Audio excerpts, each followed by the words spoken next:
Ja, ich grüße Sie, Frau Dr. Guerrot. Ich freue mich, dass Sie sich die Zeit für uns nehmen. Man muss Sie ja eigentlich heute gar nicht mehr vorstellen. Sie sind ja einem großen Publikum bekannt durch Ihre vielen Publikationen, Bücher und auch Fernsehauftritte. Sie sind Expertin für Fragen der EU. Und da würde ich gleich ganz gerne ansetzen. Wie sehen Sie heute die Rolle der EU? Sehen Sie sie als gescheitert an oder sehen Sie noch Möglichkeiten, sie wieder zu beleben? Ja, also danke für die Gelegenheit zu diesem Interview und vor allen Dingen für diese Frage. Expertin der EU ist etwas, was ich nicht mehr so gerne höre, ja, weil tatsächlich ja die Frage im Raum steht, was ist denn jetzt die EU im Vergleich zu dem, was sie hätte werden sollen? Und ich bin auch biografisch sehr geprägt von den 90er Jahren, als ich jung war, 27 Jahre, bei Karl Lamers im Bundestag, Schäuble-Lamers Papier, Jacques Delors, also die Aufbruchjahre des Maastrichter Vertrages 1992, diese Ever Closer Union. Und diese immer engere Union, politische Union, die wir machen wollten. Das sollte die EU ja werden. Wir reden immer nur noch von EU, da fängt es ja schon an. Alle reden von der EU, aber die politische Union, die wir werden wollten, sind wir nie geworden. Und ich habe ja in meinem Buch Endspiel Europa beschrieben mit Hauke Ritz, dass der Bruch, also da, wo sagen wir mal, diese Rakete, die wir da zünden wollten, wo die so abbricht, ja, das sind halt die Jahre 2001, 2, 3, 4, 5, wo wir zwar die Osterweiterung machen, den Euro schaffen, aber die Verfassung scheitert, ja. Und danach ist, wie wir argumentieren, und das ist meine Antwort auf Ihre Frage, danach ist die politische Ambition Europas gestorben. Das heißt nicht, dass es die EU nicht mehr gibt. Es gibt sie ja noch. Sie hat jetzt keine Verfassung, sondern den Lissabonner Vertrag. Sie macht Klimapolitik und Roaminggebühren und Flüchtlingspolitik. Sie macht sehr viele Sachpolitiken. Das macht sie, darüber will ich gar nicht streiten, ob ja oder nein, zum großen Teil halbwegs vernünftig oder zumindest im Bemühen, problematische Politikfelder europaweit zu regeln. Niemand beanstandet das oder, also jedenfalls das ist das, was passiert.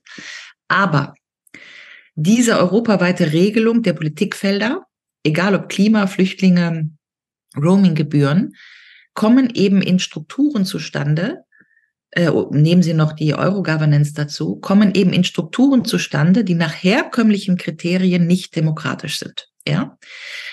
Und wir haben ja immer gesagt in allen Lehrbüchern der EU, dass wir ein System sui generis geschaffen haben, also ein System, das sich aus sich heraus erklärt. Und deswegen haben wir die sogenannte Trilogie in der EU, das heißt, der Rat spricht mit dem Parlament, spricht mit der Kommission und die Bürger verstehen nichts. Ja?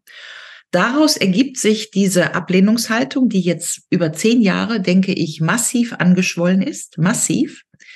Anti-EU-Stimmung, die Sie überall messen können, in Italien, in Polen, in Ungarn, in Finnland weiß ich es gar nicht so genau, aber offenbar auch, in Schweden, Schwexit, Deutschland jetzt mit der AfD, wo die AfD gesagt hat, wir fordern den geordneten Rückbau der EU und in Frankreich ebenfalls. Das heißt, durch die technokratischen Strukturen, und es sind ja nicht die Populisten, die das sagen. Das hat Jürgen Habermas in seinem Buch 2012 schon beschrieben, The Lure of Technocracy. Ja? Durch diese technokratischen Strukturen ist eine populistische Abwehrhaltung gegen die EU entstanden, die es heute sehr, sehr, sehr schwierig macht, für die EU zu argumentieren. So, jetzt haben wir die Gegenbewegung und die ist ja gut. Die Gegenbewegung heißt, dass wir in den letzten Jahren nach der Bankenkrise, als das immer klarer wurde, dass die Bürger irgendwie außen vor sind, eine große Debatte gehabt über European Citizenship. Wir hatten die großen Demonstrationen auch der Jugend, der europäischen Jugend gegen die EZB. Wir wollen keine Austeritätspolitik, wir wollen eine europäische Arbeitslosenversicherung. Also wir hatten eine europäische Zivilgesellschaft in the making als Gegenbewegung auf diese technokratischen Strukturen. Und die haben wir auch heute noch. Wir hatten ja jetzt sogar diese Befragung der europäischen Bürger durch die EU-Kommission, also diese Konferenz zur Zukunft der Europäischen Union im Jahr 21 bis 22 mit interessanten Ergebnissen. Das heißt, wir haben eine Gegenbewegung zu diesem Demokratiedefizit. Wir haben jetzt auch schon die ersten demokratischen Parteien, europäisch-demokratischen Parteien, also europaweiten Parteien, Volt oder Diem, aber es reicht nicht. Das heißt, politisch habe ich das Gefühl, wir haben inzwischen das Problem erkannt, dass die EU sehr mangelhaft demokratische Strukturen haben, die nicht in Resonanz mit den Bürgern stehen. Es gibt dazu schon eine Gegenbewegung. Das ist ganz wichtig, dass man das sagt. Das ist nicht mehr nur ein sogenanntes populistisches Argument, ja. So, es gibt aus der Mitte der Gesellschaft dazu auch schon die Gegenbewegung. Aber irgendwie scheint es so, als könne die EU sich nicht bewegen. Und das stimmt ja auch. Wie soll die EU sozusagen aus sich selber heraus auf einmal sagen, ach, diese Trilogie mit Rat, Kommission, Parlament, das ist vielleicht nicht so gut. Ich mache jetzt mal ein richtiges demokratisches Parlament. Ich mache jetzt mal One Person, One Vote. Wie sollte das denn passieren? Ja, ich mache jetzt mal eine Regierung und nicht nur eine Kommission. Das könnte ja nur passieren über eine verfassungsgebende Versammlung aller europäischen Bürger. Und das kann man gerne denken. Ich denke das auch gerne, dass wir das machen sollten. Aber natürlich ist es nicht für morgen, übermorgen, sondern halbwegs utopisch. So. Und in dieser Situation entsteht jetzt das, was Sie in Ihrer Frage ja schon angelegt haben, nämlich eine Diskussion, ein Diskurs, und zwar in allen EU-Ländern, raus aus der EU, Dexit, Frexit, also zurück zum Nationalstaat, ja, Brexit, Take Back Control, Frexit, Finexit, Dexit, Italexit und so weiter. Sozusagen einer Verteidigung der EU von denjenigen, die glauben, sie verteidigen zu müssen, die nicht mehr zu verteidigen ist. Ja, das heißt, gesucht wird auch hier eigentlich Tertium non datur, das Dritte. Das ist ja eigentlich die Arbeit, die ich versuche intellektuell zu machen, auch mit meinem European Democracy Lab. Wir haben ja das Motto Shaping Europe Beyond the EU. Europa denken jenseits der EU. Weil die Rückkehr zum Nationalstaat müsste man mal definieren, was das eigentlich ist, der Nationalstaat, und ob das dann eine nationale Regression ist, die uns ins 20. Jahrhundert zurückführt, das wollen wir nicht. Aber mit der EU weitermachen können wir eben auch nicht, ja. Weil die EU, so wie sie ist, den Populismus weiter befürworten wird. Und weil es dann Populismus gibt es dann eigentlich autoritäres Abgleiten. Ja, es muss ja dann ein System stabilisiert werden, das nicht mehr demokratisch ist. Und das funktioniert meistens mit Gewalt oder mit autoritären Strukturen. Ja, und das können wir jetzt schon sehen. Das haben wir in der Corona-Krise auch schon gesehen. Das heißt, wir haben eine ganz schwierige Diskussion zu leisten auf dem europäischen Kontinent, und das auch noch mit 27 Staaten und mit mehreren Sprachen und mit mehreren Publiken, wie wir rauskommen aus einer Dichotomie, EU verteidigen oder zurück zum Nationalstaat, und wie wir das Dritte suchen können. Meines Erachtens ist das die Aufgabe, die Denkaufgabe, wie wir das Dritte suchen können, nämlich ein Europa jenseits der EU in einer Art und Weise, dass wir die Errungenschaften der letzten Jahre behalten, also Binnenmarkt, Euro, Schengen, Erasmus, was auch immer, ja, aber das Ganze einbetten in eine veritable politische und soziale Union, sodass die Bürger wieder in Beziehung sind mit ihrem politischen System. Wenn Sie aber einen neuen Weg einschlagen wollen würden, dann wäre es ja wichtig, überhaupt erstmal zu analysieren, was ist bei der EU überhaupt schiefgelaufen? Warum ist sie so im Sande verlaufen, wie sie jetzt dasteht? Und um zu verhindern, dass dieselben Fehler wieder im neuen System, was immer das sein könnte, dann sich wiederholen oder noch schlimmer werden. Also man muss ja eigentlich auch erstmal verstehen, warum hat es denn nicht funktioniert mit der EU? Ja, ich glaube, das haben wir eigentlich schon verstanden. Also man darf ja nicht übersehen, erstmal, dass wir genau vor 20 Jahren, im Juli 2023, einen europäischen Verfassungsentwurf gemacht haben mit Giscard d'Estaing. Den will ich jetzt nicht in den Himmel loben. Der war leider schon sehr neoliberalisiert über diese ganzen Bolkestein-Geschichten und so. Aber immerhin war es ein Verfassungsentwurf. Man hat sich ja damals über ihn lächerlich gemacht. Der war viel zu lang, auch 270 Seiten und nicht so eine schlanke amerikanische Verfassung. Aber ich war damals dabei bei sehr vielen Anhörungen in Brüssel. Damals schon gab es ja öffentliche Anhörungen 1000 Leuten, ja, der europäischen Zivilgesellschaft, der organisierten Zivilgesellschaft. Jeder hatte Ideen, was in diese Verfassung soll. So. Wir haben auch in dieser Zeit, das möchte ich deutlich sagen, in der akademischen Welt meines Erachtens anders und besser diskutiert über das, was eine europäische Verfassung sein soll. Die Bücher sind ja alle da. Also wenn Sie sagen, wir müssen in die Fehleranalyse, dann wäre meine erste Antwort, gehen wir 20 Jahre zurück zum Moment der europäischen Verfassung, gucken wir uns an, was haben wir damals geschrieben? Ich empfehle die Bücher von Etienne Balibar, Sommes-nous citoyens européens, sind wir europäische Bürger? Er hat damals, Etienne Balibar, der großartige französische Historiker, Philosoph, hat damals ja schon die entscheidende Frage gestellt. Wenn wir eine Verfassung wollen, geht es meistens um Staatsgründung und um die Beziehung zwischen Bürger und Staat. Und dann hat er die Frage gestellt in einem legendären Buch vom Jahr 2000, Sommes-nous citoyens européens? Und antwortet nein. In letzter Konsequenz sind wir trotz Binnenmarkt und Euro und so weiter immer noch französische, finnische, slowenische, deutsche, portugiesische Staatsbürger. Ja. Können wir diese Frage... Keinerlei europäische Öffentlichkeit in dem Sinne. Also zum Beispiel, was Finnland betrifft, ist ja in Deutschland gibt es gar kein Wissen darüber, was in Finnland ist. Und in Finnland gibt es keinerlei Wissen darüber, was in Deutschland ist. Also es gibt keinerlei europäische Öffentlichkeit, sondern eigentlich nur eine nationale Öffentlichkeit. Ja, wobei die Frage ist, ob das jetzt das Entscheidende, ich komme darauf, ich nehme gleich wieder meinen Faden auf, ja, was wir wissen konnten, was wir analysieren können, aber ich halte persönlich Ihren Einwand für berechtigt, aber für überbewertet. Ja, und warum? Weil wir, gucken Sie sich Demokratien an wie Indien, 29 Sprachen, davon 17 unterschiedliche Schriftsprachen. Waren Sie schon mal in Kerala und in Mumbai? Ja, die schreiben ja völlig unterschiedlich, wie auch immer. Ist trotzdem eine Demokratie, die nach dem Prinzip One Person, One Vote funktioniert. Eine Person, eine Stimme. Vielleicht haben Sie manchmal so Bilder gesehen, wo man bei Wahlen die Leute irgendwie auf so einer Bahre fast in die auch von der entlegensten Bergregion runterholt, damit die noch irgendwie ihre Stimme abgeben. Was ich nur sagen will, ist, wenn Sie in Mumbai sind, steht meistens recht wenig über Kerala in der Zeitung und in Kerala steht recht wenig darüber, was die da in Mumbai oder im Norden Indiens machen, ja. Und wenn Sie in, ich würde mal sagen, Texas sind, da steht auch nicht drin, was die in Alaska machen. Ja, also es ist ja so ein bisschen ähnlich. Also dafür gibt es ja dann nationale und regionale Zeitungen. Wir haben ja auch in Deutschland, keine Ahnung was, Zeitungen, die nur in Hessen gelesen werden oder die Ostsee-Zeitung, ja, die eigentlich keinen interessiert, der nicht an der Ostsee ist. Aber wir haben natürlich ein nationales Zeitungsorgan, sagen wir mal die FAZ, die Süddeutsche, der Spiegel, die halt national die Dinge zusammenziehen. Und in diesen nationalen Zeitungen gibt es dann nochmal eine regionale Spalte. Ja, da steht dann über Hessen und Brandenburg stehen dann immer so kleine Artikel drin. So, damit will ich nur sagen, natürlich muss eine Öffentlichkeit irgendwie verhandelt werden.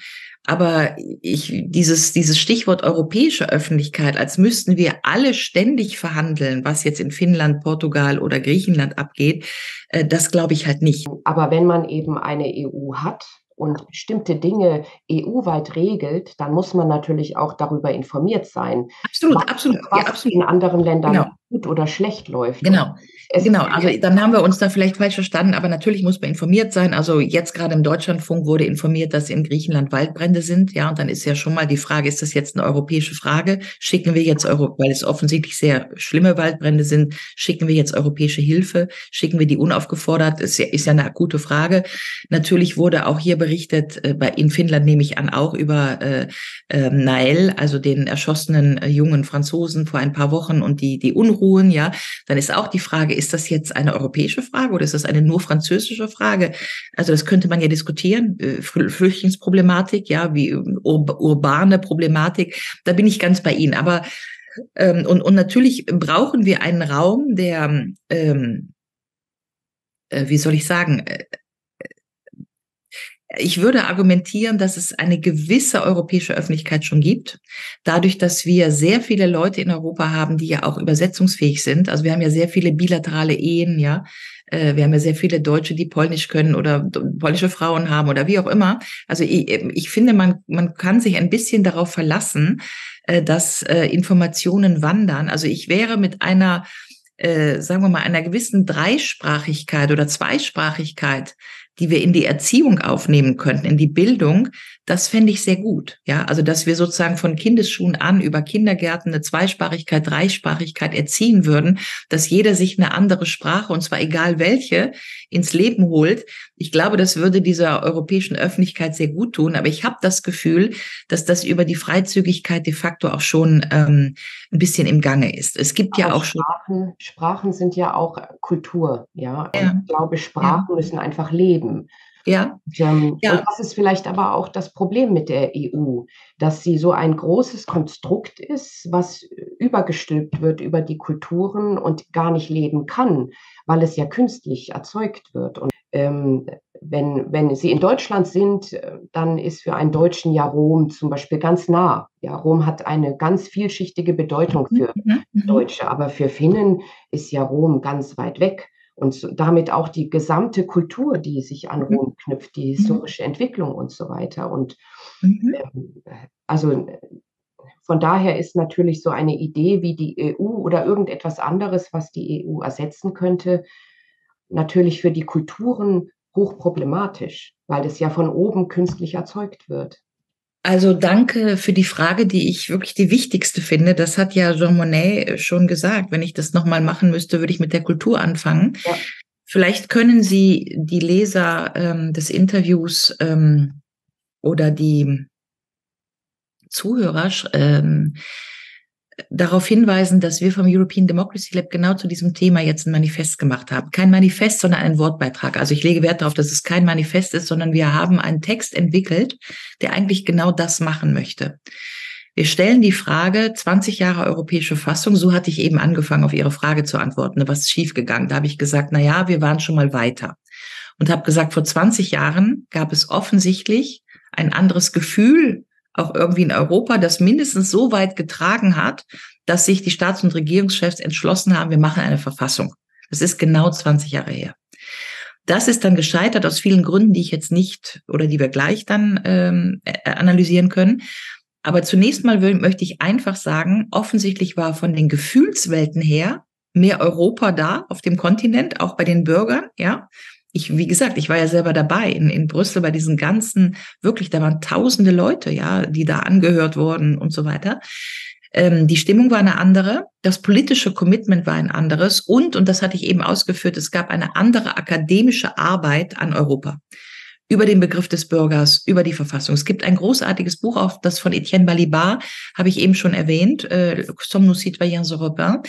Aber es gibt auch ein anderes gutes Buch von Jean-Marc Ferry, La question de l'État européen, die Frage des europäischen Staates. Das ist auch aus dem Jahr 2000. Wir können also genau sehen, wenn Sie fragen, was ist schiefgelaufen, was haben wir gedacht in diesen ganzen Jahren vor dem Verfassungsentwurf 2000, 2001, 2002? Und wenn Sie die Frage stellen, was ist schiefgelaufen, wäre meine Antwort, wir gehen nochmal in die Bibliothek, wir holen uns diese Bücher raus, wir versuchen nochmal zu verstehen, ob wir an diesen Moment unserer Geschichte nochmal zurückkommen, lesen diese Bücher nochmal überall in Europa und fragen uns, warum haben wir damals das gedacht und das gewollt, nämlich einen europäischen Staat, eine europäische Fassung.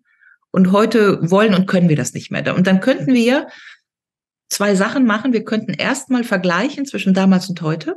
Ja, das fände ich einfach mal wichtig, dass wir das selber verstehen, wo wir herkommen und warum wir ganz schlicht heute in diesem Interview, das Sie jetzt mit mir führen, als Eingangsfrage stellen, ist die EU noch zu retten? Ja, da müsste man ja jetzt doch wirklich einfach mal analysieren, was ist denn in den letzten 20 Jahren passiert, so dass wir vor 20 Jahren ein Buch geschrieben haben, die Frage des europäischen Staates. Und 20 Jahre später stellen wir fest, der ist irgendwie nicht entstanden. Und Sie stellen mir als erstes die Frage, ist die EU noch zu retten? Müssen wir die jetzt ganz auflösen? Ja? Und ich würde wirklich gerne, dass wir das vermessen, also was da passiert ist, weil da muss ja was passiert sein. Und jetzt ist die Frage, hat die politische Ambition nachgelassen? Haben wir nur die Strukturen falsch designt? Ich glaube, das haben wir, ja. Also vieles, was ab dem Moment 2003 passiert ist, die Verfassung kommt nicht zustande und so weiter, sind ungute institutionelle Entwicklungen, ja, die Bürger nicht mit Europa verbunden haben. Aber es muss ja noch was anderes passiert sein. Nämlich einfach, dass uns die Luft ausgegangen ist, dass Europa nicht mehr erzählt wurde, dass wir nicht mehr darauf hingewiesen haben, dass es vielleicht doch eine kulturelle Resonanz gibt, die ganz Europa umfasst. Also Ihr Hinweis ist ja sehr wichtig und in unserem Wortbeitrag sprechen wir genau davon. Wir sprechen genau davon, was die europäische Kultur ausmachen könnte, wie wir wieder darauf schauen könnten, was vielleicht das Verbindende ist, also zum Beispiel auch die Tatsache der europäischen Arbeiterbewegungen, ja, dass es überall europäische Arbeiterbewegungen gegeben hat, dass das vielleicht, und zwar nur in Europa und nicht in anderen Teilen der Erde, dass das vielleicht ein Alleinstellungsmerkmal sein könnte für einen gewissen Begriff des Politischen, dass sich daraus eine gewisse Denkstruktur entwickeln könnte und so weiter und so weiter. Ich will das hier nur anreißen, aber das finden Sie auf der Webseite vom European Democracy Lab.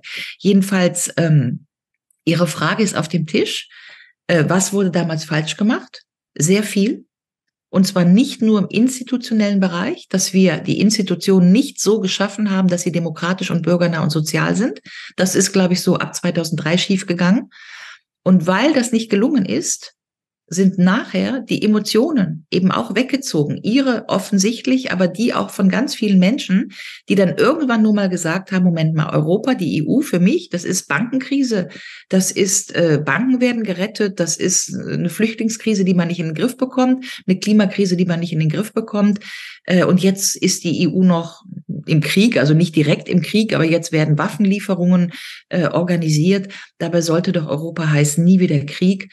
Ja. Sie haben ja selber die schöne Erfahrung in dieser Lanz-Sendung gemacht und sind ja jetzt, Sie haben selber gesagt, Sie sind an einem bestimmten Punkt in Ihrer Biografie kritisch geworden und haben dann die Erfahrung gemacht, dass es mehrere Erzählungen gibt. Und wenn ich sie da richtig wiedergebe. Absolut. Und in der Lanz-Sendung und in vielen anderen Sendungen können Sie ja sehen, dass es Erzählungen gibt, die transportiert werden und andere Erzählungen, die eben nicht transportiert werden. Das war sicherlich schon immer so. Also das ist keine neuere Entwicklung, aber die Entwicklung, die wir heute haben, was Cancel Culture genannt wird, die ist sicherlich verschärft jetzt. Michel Foucault hat sich ja auch sehr auseinandergesetzt mit der Machtfrage und hat von Wahrheitsregime gesprochen. Und ich denke, dieser Begriff ist ja heute durchaus sinnvoll. Und, oder auch Pastoralmacht, diesen Begriff hat er ja auch gebraucht. Und das sehen wir ja jetzt in dieser Corona-Sache sehr deutlich. Und ich denke, das ist eine ganz, ganz wichtige Frage in diesem ganzen Thema. Bei wem liegt eigentlich die Macht? Hat Markus Lanz die Macht? Hat Frau von der Leyen die Macht? Haben die Kapitalgeber die Macht? Wer entscheidet überhaupt, wer gehört wird und wer nicht gehört wird und nach welchen Kriterien? Und ist unter diesen Voraussetzungen dann eine Demokratie überhaupt noch möglich? Ja, auch eine wahnsinnig wichtige, breite Frage. Abstrahieren wir mal von Lanz und machen mal noch eine kleine Rückkopplung zu diesem Europathema. In der Tat ist auch diese EU oder Europa, die politische Union, eine Erzählung gewesen. Ja?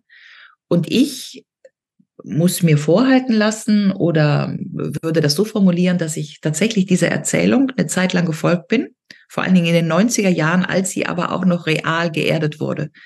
Weil in den 90er Jahren hat man die Dinge ja doch gemacht, den Euro, die Osterweiterung, die Verfassung hat man zumindest versucht, ja. Das heißt, diese politische, das habe ich ja eben versucht zu beschreiben, die Erzählung der EU als Friedensprojekt ist dann gescheitert, als man sich nicht mehr bemüht hat, sie in die Politik zu bekommen. Und das können Sie, sagen wir mal, ab 2005 mit dem französischen Nein zur Verfassung können Sie das ansetzen. Es gab kein politisches Bemühen mehr, diese Erzählung irgendwie umzusetzen. Ja, das ist, glaube ich, der ganz wichtige Punkt. Weil in dem Moment, wo es ein gesellschaftliches und politisches Bemühen gab, in den 90er Jahren, gucken Sie sich die 90er Jahre an, ja, hat jeder von Europa geredet, haben wir Erasmus gemacht, das Hochschulinstitut gegründet, die ganzen Schriftsteller haben über Europa, die europäische Identität gesucht, ja, so, also diese Erzählung hat ja funktioniert, weil sie irgendwie in den Köpfen der Leute war und alle wollten Städtepartnerschaften haben und so weiter, so. Die Erzählung hat dann nicht mehr funktioniert, als sie sozusagen gebrochen war. Die Luft war raus und es gab diese politische Ambition nicht mehr. Und dann ist sie eben, und das ist wichtig, das zu verstehen, zu einer Technokratur verkommen. Also ab 2005 würde ich mal sagen. Ja, so. Und das heißt, wir sind jetzt schon ungefähr 20 Jahre in einer Technostruktur. Und deswegen haben wir dieses populistische Resentment gegen die Europäische Union. Jetzt fragen Sie, wer hat die Macht, Geschichten zu erzählen? Ich glaube, dass Corona, wo vielen aufgefallen ist, dass eine Erzählung erzählt wurde, die nicht deckungsgleich war mit der Realität. Wir wissen das auch heute. Ich empfehle allen Zuhörern das Interview oder das Buch von Thomas Maul, was wir wann wissen konnten. Ja, also wir wissen heute, dass spätestens ab Juni 2020 alles klar war. Wie gefährlich ist Corona und so weiter. Wir wissen, dass schon damals klar war, dass die Impfung nicht gewirkt hat, wir keine Herdenimmunität kriegen und so weiter und so weiter. So. Das heißt, wir haben gerade bei Corona eine wirkmächtige Erfahrung, wie eine Erzählung über 2 Jahre weitergehen kann, also 21, 22, obwohl klar ist, dass diese Erzählung nicht funktioniert.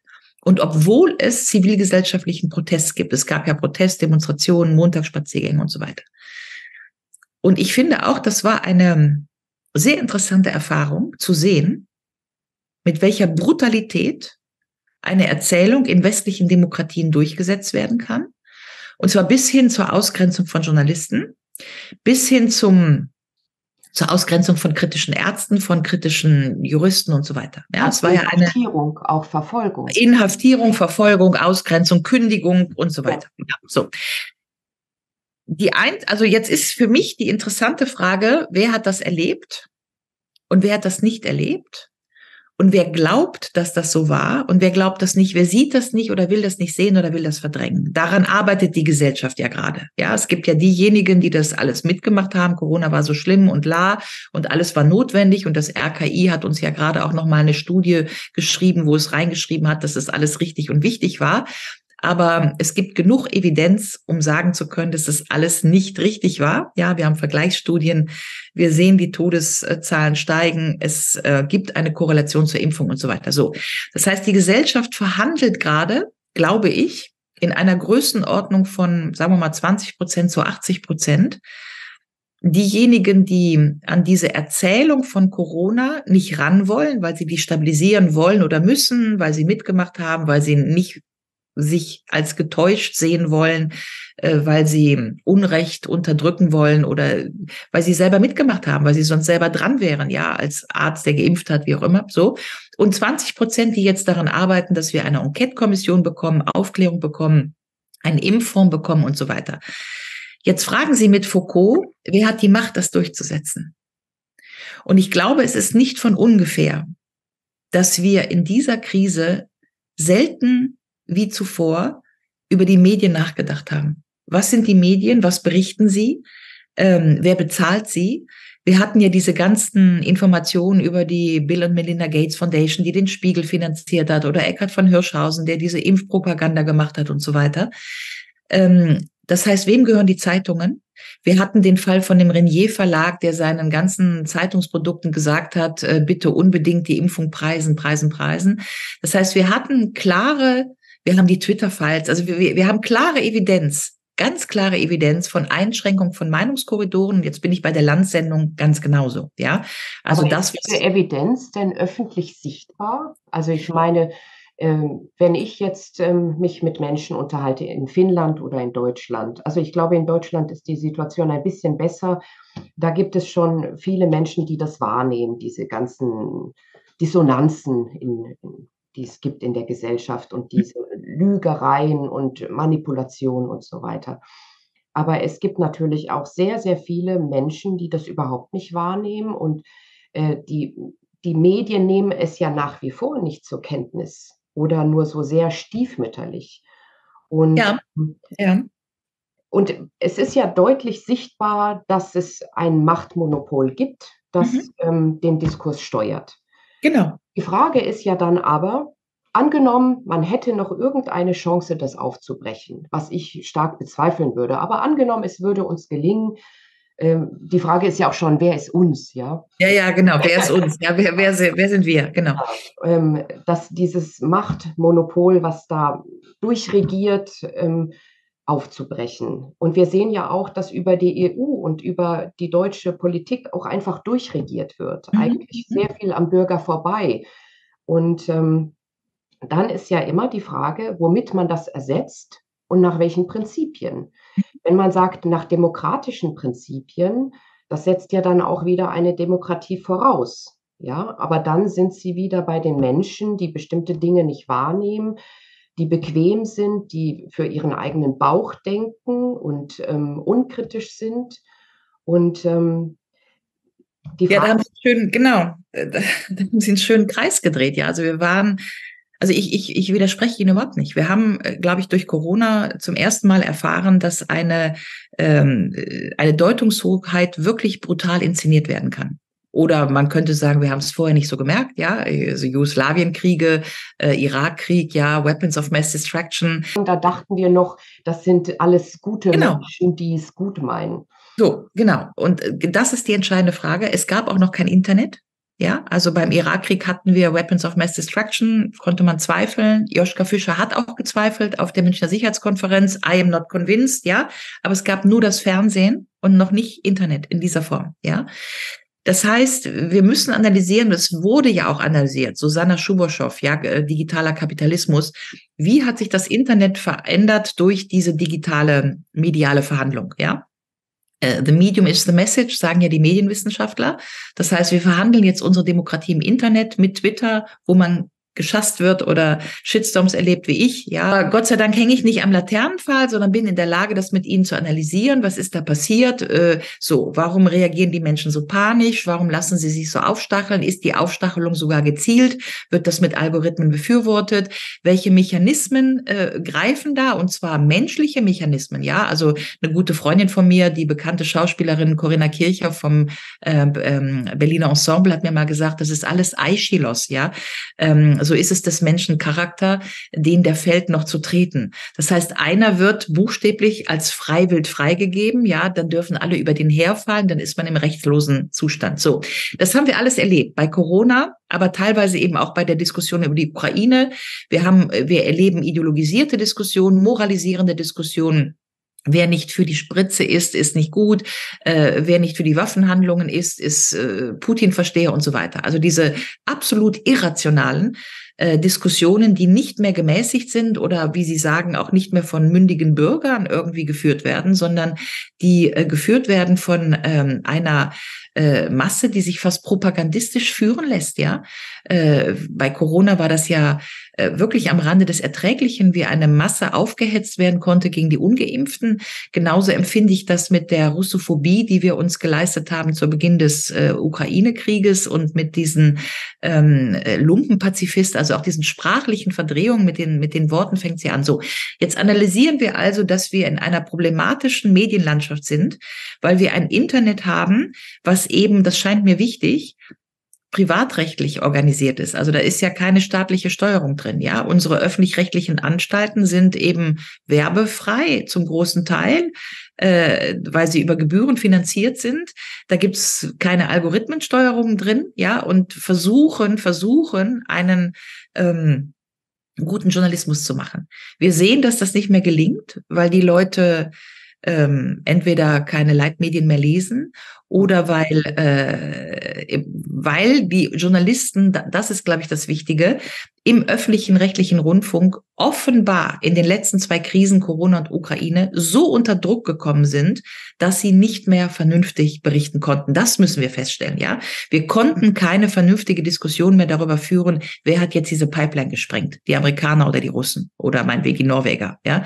Wir konnten keine vernünftige Diskussion mehr darüber führen, was ist jetzt mit dem Impffolgen. Wir haben das am Rande, sickern die Informationen, wird das diskutiert, aber wie Sie sagen, nur ein bisschen und nicht in der Mitte der Gesellschaft. So, jetzt ist die Frage, was macht ein fehlender Meinungspluralismus mit der Demokratie? Ja, genau das beobachten wir auch. Es macht mit den Leuten, dass sie den Medien nicht mehr vertrauen. Es führt zu einem Diskurs Straße gegen die da oben, ja, Lügenpresse. Wir glauben euch nicht mehr. Wir sind das Volk. Wir wollen eine vernünftige Repräsentation.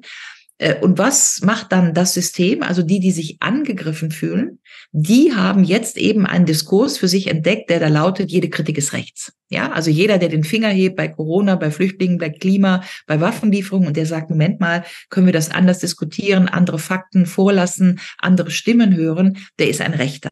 Das habe ich ja auch zuhauf erlebt. Ja, so. Und das natürlich verbiegt zwei Grundkriterien der Demokratie.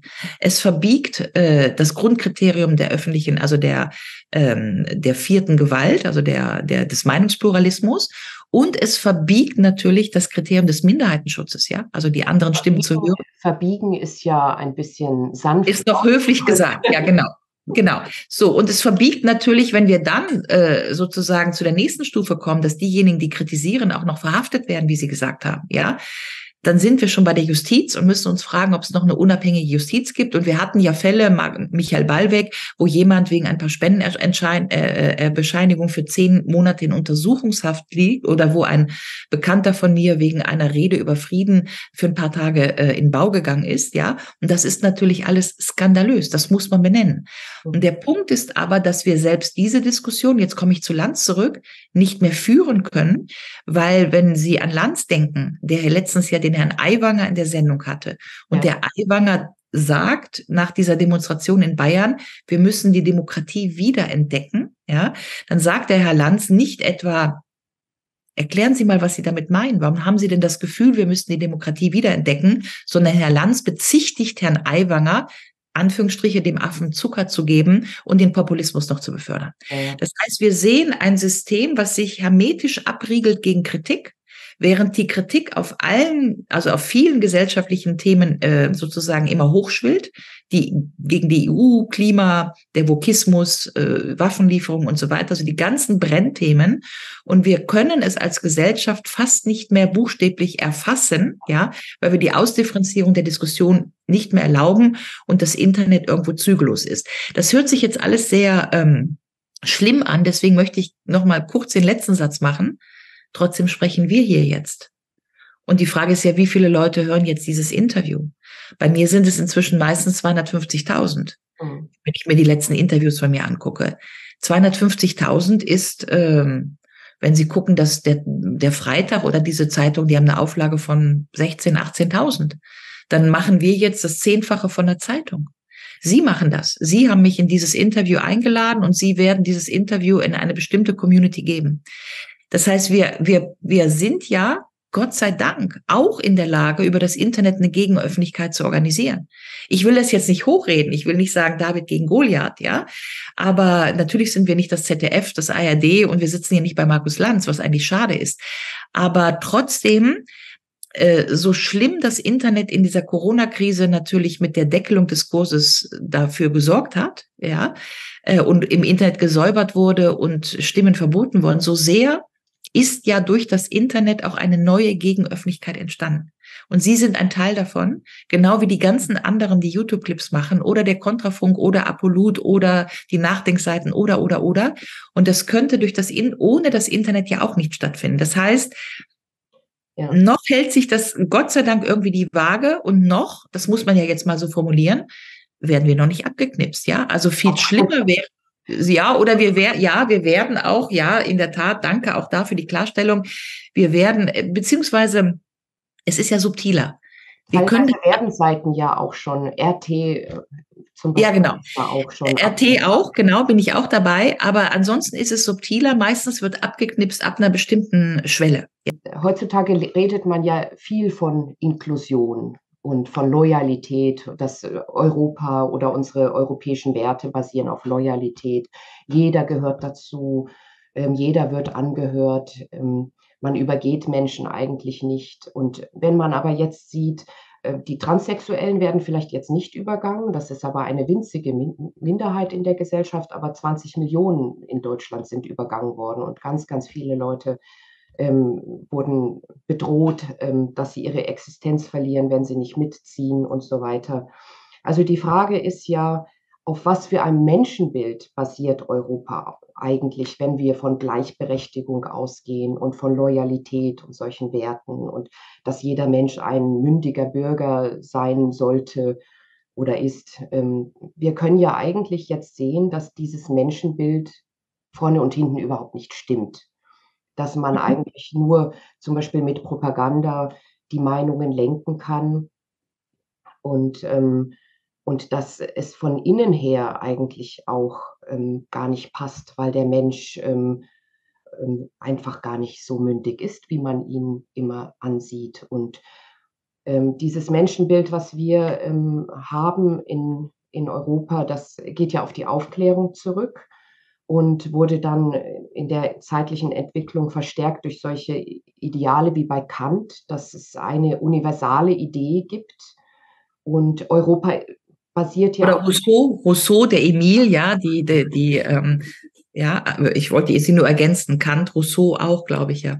ja, das heißt, man geht eigentlich, in unserem Denken davon aus, dass die Vernunft überall gleich ist, ja? Nur wenn Sie jetzt in Ihre alltägliche Erfahrung hineingehen, dann merken Sie doch ganz sofort, dass Ihre Vernunft zum Beispiel ganz anders ist als meine oder meine Vernunft ist anders als die meines Ehemannes und so weiter und so weiter. Die finnische, Kultur ist anders als die deutsche. Von daher kann es eigentlich kein Universalprinzip geben, das man überall gleich anwendet. Und daher muss eigentlich auch ein Prinzip wie Gleichberechtigung scheitern, weil ich habe zum Beispiel 3 Kinder. Ich kann meine 3 Kinder überhaupt nicht gleich behandeln, weil sie nicht gleich sind. Und, so ein Prinzip wie Gleichberechtigung durchweg durch die gesamte Gesellschaft anzuwenden, bedeutet letztlich ja nur, dass sich solche frechen Menschen, ähm, die sich besonders hervortun können, ähm, den Vorzug auch bekommen, ja? Während wenn Sie eine Gesellschaft haben, die auf die Kultur schaut, auf die natürlichen Bindungen einer Gesellschaft, dann sind Sie immer, aufgefordert, hinzuschauen und innerhalb dieser konkreten Situation zu entscheiden, ja? Und das hat auch viel mit den Werten zu tun, ob jemand eher dient oder eher für seinen eigenen Bauch handelt. Mhm. Ich meine, dass wir in einer Gesellschaft leben, die nur noch für den eigenen Bauch, lebt. Und das wird auch überall so gelehrt Mhm. und unterrichtet. Ich habe für Wirtschaft studiert. Da Mhm. war das Grundprinzip der Homo economicus. Und das wurde auch gar nicht Mhm. in Frage gestellt. Und wenn ich zum Beispiel die Professoren mal angesprochen habe, und das versucht habe, ein bisschen anzukratzen, dieses Menschenbild, dann wurde mir immer gesagt: „Ja, das ist eine interessante Frage, aber das gehört nicht hierher." Ja? Mhm. Und Mhm. so hat sich ja die Wissenschaft auch abgeschottet gegen andere Fragen. Und das ist ja auch eine Machtfrage. Wenn ich jetzt mit meinen Fragen Ich war dann auch wissenschaftliche Assistentin und ich habe gemerkt, wenn ich wirklich Fragen stelle, komme ich hier nicht weit. Also Mhm. bin ich da gar nicht weitergegangen und ausgeschieden. Und, daran sieht man ja, dass sich die Gesellschaft über ihre Macht abschottet gegenüber unliebsamen Fragen, dass es ein Menschenbild gibt, das der Macht nützt, weil sie ihre Interessen durchsetzen kann, und andere Meinungen, andere Fragen werden ausgeschieden. Und ich denke, das hat sehr, sehr viel mit dem zugrunde liegenden Menschenbild zu tun. Und ist es nicht dann am Ende so, dass wenn man wirklich weiterkommen will in diesen Fragen, wohin mit den Nationalstaaten, wohin mit Europa, dann müsste man eigentlich anfangen, diese ganz grundlegenden Fragen mal neu zu denken. Ist denn unser Menschenbild, das wir seit der Aufklärung haben, das eigentlich als bankrott zu erklären ist, muss man das nicht eigentlich jetzt ersetzen durch etwas anderes? Muss man nicht sich mal die Frage stellen: „Was ist überhaupt der Mensch? Wie könnte Zusammenleben wirklich gelingen und nach welchen Prinzipien? Was ist das Ziel des Lebens? Was ist das Ziel der Gemeinschaft?" Und, letzten Endes ist ja nach dem Zweiten Weltkrieg hatten wir ja diese Wiederaufbauphase und, die war ja sehr materialistisch geprägt. Mhm. Und es ging eigentlich dann nur noch um den eigenen Besitz. ein Häuschen bauen, ein Genau. bisschen Bausparvertrag und so weiter. Wenn Sie aber eine Gesellschaft haben, die aus solchen Menschen besteht, die nur noch für sich selbst leben, dann ist ja eine Gemeinschaft überhaupt nicht mehr möglich. Und Sie sehen das auch optisch, wenn Sie so durch Deutschland fahren und Sie schauen sich Ortschaften an, dann hat das eine Haus ein rotes Dach, das andere Haus ein blaues Dach. Das eine Haus ist in dem Stil gebaut, das nächste wieder völlig anders. Also Sie sehen schon optisch, dass der Wille zur Gemeinschaft überhaupt nicht mehr da ist. Und Sie sehen es auch am Zerfall der Gesellschaft, am Zerfall der Ehen zum Beispiel, am Zerfall der Familien. Das ist ja auch eine Form der Ja, Gemeinschaft, die nicht mehr ja. funktioniert, weil die Menschen bei ihren eigenen Bedürfnissen ansetzen und da nicht darüber hinauskommen. Und wer heute in dieser Raubtiergesellschaft darüber hinausgeht, der ist natürlich gesellschaftlich gesehen ein Idiot, ja? Ich versuche es mal zu sortieren. Das waren jetzt 3 Elemente. Ich danke Ihnen sehr und ich glaube wirklich, wenn Sie diesen Wortbeitrag lesen werden, den wir jetzt in den nächsten Tagen auf die Internetseite stellen werden, European Democracy Lab, werden Sie ganz viel von diesen Punkten wiederfinden. Ja, also Reflexion über die Aufklärung, Reflexion über die Postmoderne, Reflexion über die Konsumgesellschaft, Reflexion über das Menschenbild und was das alles mit Europa zusammenhängt. Also ob es das wäre die Frage, einen spezifisch europäischen Zugang zu diesen Themen gibt, zu einer europäischen Kultur, die ein europäisches Menschenbild hätte, aus dem heraus sich ein politisches Konzept ergeben könnte. Wir argumentieren ja, wir nehmen aber den Begriff der Aufklärung nicht als im Sinne, wie er ja heute pervertiert wird, nämlich Wissenschaft ist die neue Religion. Das ist ja das Problem, ja, dass wir das Saper Audere von Kant missinterpretieren. In Denken ist jetzt heute die Wissenschaft und die Wissenschaft ist notwendigerweise mathematisch und die Wissenschaft ist dann noch eine Simulation und die ist punktgenau und wenn du das nicht machst, dann, ja, das ist ja das Problem, dass wir heute auch Denken und Wissenschaft tendenziell verwechseln und Denken ist eben nicht Wissenschaft, ja, Denken kann auch sehr ich sag mal, antiwissenschaftlich sein. Ja, es sitzen 10 Menschen am Tisch, es gibt Suppe für einen, dann sagt die Wissenschaft, 9 muss man wegtun, wie auch immer, man tut sie weg, ja. Und es gibt eine andere Erzählung, die sagt, dies Wasser, die Suppe heißt alle willkommen. Und es gibt ja tatsächlich auch empirische Studien, die sagen, es ist weniger wichtig, was man isst, Hauptsache man isst in Gemeinschaft. Ja, also darauf spielt ja dieser Vergleich an. So, also was wir verhandeln, und das scheint mir sehr deutlich in dem, was Sie gesagt haben, was wir verhandeln, in der Gesellschaft übrigens, auch durch Corona, ist eine neue, nennen wir es Spiritualität, ja, aber ein neues Gefühl dafür, dass Wissenschaft nicht alles ist. Ja, wir haben jetzt durch Corona erfahren, wie sehr wir angelogen wurden. Ja, das ist ja ein Fakt heute. Und ungefähr ein Viertel in Deutschland haben es gemerkt, also ein Viertel hat das so verfolgt. Das heißt, dieses Follow the Science, was jetzt bei Corona und jetzt beim Klima natürlich, ja, also was der PCR-Test bei Corona war, wird jetzt der CO2-Fußabdruck bei Klima. Auch da sehen wir eine hysterische, angstgetriebene, ideologisch überhöhte Diskussion, die jetzt auf ein wissenschaftliches Kriterium zurückgeführt wird. PCR-Test bei Corona, CO2-Fußabdruck bei Klima. Und das nennen wir dann Wissenschaft und sagen Follow the Science. Und jeder, der das nicht macht, ist ein Leugner. Sie sehen, dass ich in Ihrem Wortbeitrag und in Ihrer Frage natürlich erkenne, dass wir als Gesellschaft, ich sag mal, unsere Beziehung zum Jenseits oder zu etwas, was wir nicht wissenschaftlich erfassen, gerade neu verhandeln. Das scheint mir evident.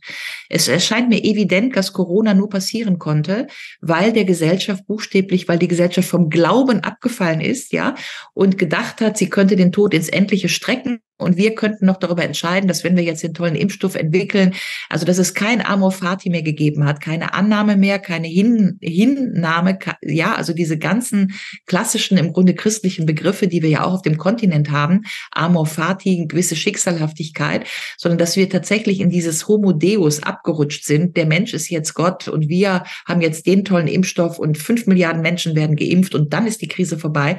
Und dass wir das denken konnten und dass es so monströs war, das zu denken, ich glaube, das fällt uns jetzt vor die Füße.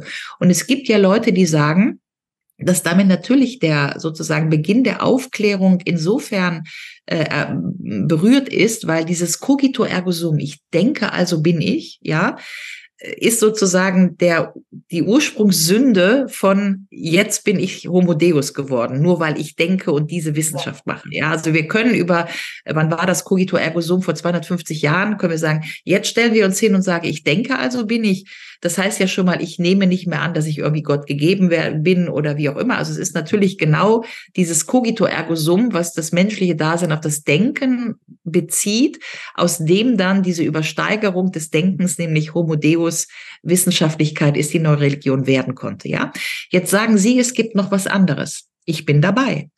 Also ich persönlich bin dabei. Ich habe überhaupt kein Problem zu sagen, dass dass ich gläubig bin. Ja, ich bin nicht religiös und nicht konfessionell gebunden, aber über das Yoga, über den Buddhismus, über viele Zugänge habe ich, glaube ich, einen ganz persönlichen Begriff von Jenseitigkeit. Ja, also das sozusagen das, was ist, nicht alles ist. Ja, also das, was man sehen kann und so weiter. Jetzt ist das natürlich jedem Menschen überlassen, das so zu leben oder so zu leben. Und deswegen haben wir ja Glaubensfreiheit im Grundgesetz verankert, ja, dass jeder glauben kann, was er will. Und insofern aber ist das denn überhaupt ein sinnvoller Grundsatz? Also das wäre ja zum Beispiel auch etwas, die katholische Kirche hat ja diesen Glaubensgrundsatz der Glaubensfreiheit auch sehr spät eingeführt. Und aus meiner Sicht ist das ein Fehler, weil dieser Grundsatz cogito ergo sum, wenn Sie den einmal verlassen, dann finden Sie ja eine Welt um sich vor, die gegeben ist. Die können Sie nicht beeinflussen durch Ihr Denken, ja, sondern die ist gegeben. Und wenn Gott real ist, dann ist er ja gegeben und nicht ein Objekt unserer Gedanken. ja, Eben der große ich Unterschied. unterbreche mal. Ich unterbreche mal. Das Problem ist, dass wir diese Glaubensfreiheit ja im Grundgesetz tatsächlich auf Religionen beziehen, relativ spezifisch. Und dann aber auch noch untertrennen zwischen Religion und Sekten und die wir dann als Sekte einstufen und so weiter. Ja, das heißt, da misst sich der Staat ja eigentlich zu, dass er das entscheiden kann zwischen dem guten Glauben, den Religionen, die wir anerkennen und denen, die wir nicht anerkennen. Ja, also auch als Sekten dann bezeichnen. Aber das steht ja dem Staat auch schon mal gar nicht zu. Das müssten wir diskutieren, aber das, worauf ich hinaus will, ist, in dem Moment, wo wir mit Corona Follow the Science die Wissenschaft zum Glauben gemacht haben, ja, dekretieren wir natürlich, dass es ein Glaubenssystem gibt, das man nicht hinterfragen darf. Corona-Leugner und so weiter, Klimaleugner, ja, und Glaubenssysteme, die man hinterfragen darf. Das heißt, alles, was wir irgendwie mit Religion in einen sozusagen vermuten, da sagen wir, kannst du zweifeln, kannst du glauben, ja, das ist deine Sache und das schützen wir dann auch noch irgendwie, aber auch irgendwie natürlich, wie Sie sagen, im Grunde problematisch, indem wir sagen, das sind die zugelassenen, legitimen Religionen und das sind die Sekten. Aber die Gesellschaft funktioniert natürlich nach Ordnungsprinzipien, die de facto materialistisch, also im hegelianischen Sinne materialistisch aufgebaut sind und einen Wissenschaftsbegriff haben. Und wo wir erzählen, man müsste ja fast sagen, noch erzählen, ja, dass wir eine Welt haben, die wir vermessen können. Ja, so. Und jetzt würde ich Ihnen aber sagen, wir sind ja gerade dabei, das als Menschheit zu diskutieren. Also erstmal diskutieren wir beide das hier in diesem Zoom. Aber wir haben ja schon von Daniel Kehlmann die Vermessung der Welt. Wir haben gerade erheblichen Zweifel an diesen ganzen Simulationen. Wir haben gerade eine, würde ich sagen, doch starke Gegenbewegung gegen die, sagen wir mal, gegen die Landwirtschaft, ja, gegen unsere Pharmaindustrie. Wir haben ja gerade durch Corona erlebt, dass wir vielleicht eine andere Medizin wollen und eine andere Medizin, die vielleicht eher auf Heilung ausrichtet, als auf, ich gebe dir eine Pille und eine Spritze und dann bist du gesund. Das heißt, wir führen ja gerade, würde ich sagen, durch das Erfahren der letzten Jahre doch eine zumindest angeregte Diskussion darüber, was eigentlich wirklich gut ist. Ja, und ob wir die Grundsätze der Gesellschaft, die wir uns da gezimmert haben, nämlich Big Pharma und so weiter, Medien, Digitalwirtschaft, ob das so gut ist. Wir führen eine Diskussion über die digitale Schule, ob die unseren Kindern gut tut. Wir führen eine Diskussion darüber, ob die Impfung alles heilt und so weiter. Insofern könnte man da mindestens mal hoffen, dass diese Diskussion aufbricht. Sie natürlich immer noch im Menschen gefangen. Also mit dieser Sicht, dass der Mensch ein Suchender ist, der einfach diskutiert und verschiedene Optionen sich öffnet. Genau. Natürlich ist das schon mal ein Fortschritt. dass der Mensch den Freiraum hat, aus den Talkshow-Engführungen herauszutreten und ein bisschen mehr hinschauen darf. Was ist denn hinter den Gegenständen, die er sieht oder hinter den Dingen, die sich ereignen? Aber man ist natürlich noch nicht wirklich weit gekommen, wenn man immer noch sich als Suchenden ansieht. Ja, aber das Interessante ist doch, dass dieses Gespräch, was über Europa geplant war, jetzt schon beim Menschenbild und bei der Philosophie ist. Das finde ich a priori sehr interessant. Ja, und dann ist tatsächlich der Kern der Frage, gibt es eine europäische Philosophie, die uns irgendwie in Resonanz stellen würde? Ja, und zwar jenseits von Finnland, Portugal, Griechenland und so weiter. Und wäre diese Philosophie und dieser Zugang zum Menschen und zum Menschenbild distinctively different, also unterschiedlich zu einem chinesischen, indischen, wie auch immer Menschenbild, das würde ich bejahen. So.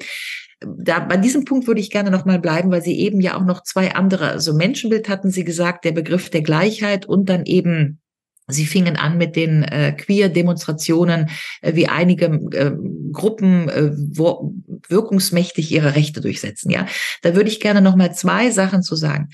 Der Begriff der Gleichheit ist natürlich problematisch. Wir sind alle ungleich, ja, wir sind alle einzigartig, also nicht nur ungleich, sondern einzigartig. Jeder ist einzigartig, es fängt mit den Fingerkuppen an, ja. Aber wir sind natürlich gleichwertig. Also wenn wir uns an das Erbe der Aufklärung erinnern, im Sinne der Französischen Revolution und des Satzes, der ja der erste Satz der Menschenrechtserklärung war, alle Menschen sind geboren frei, in Würde und mit gleicher Würde und mit gleichen Rechten, dann würde ich sagen, das ist das Erbe der Aufklärung, das insofern universalistisch ist, als es auch dass es für alle Menschen auf dem Globus gilt, für alle Menschen in China, in Indien und so weiter, und zwar unabhängig von deren Kultur und so weiter, sind diese Menschen auch geboren frei und gleich in Würde und Rechten. So. Wenn wir diesen Satz nehmen, der ist ja dann in die UN-Charta gewandert. Das ist ja der erste Satz der UN-Charta heute. Also für mich ist das ein Juwel, den wir kodifiziert haben, ja.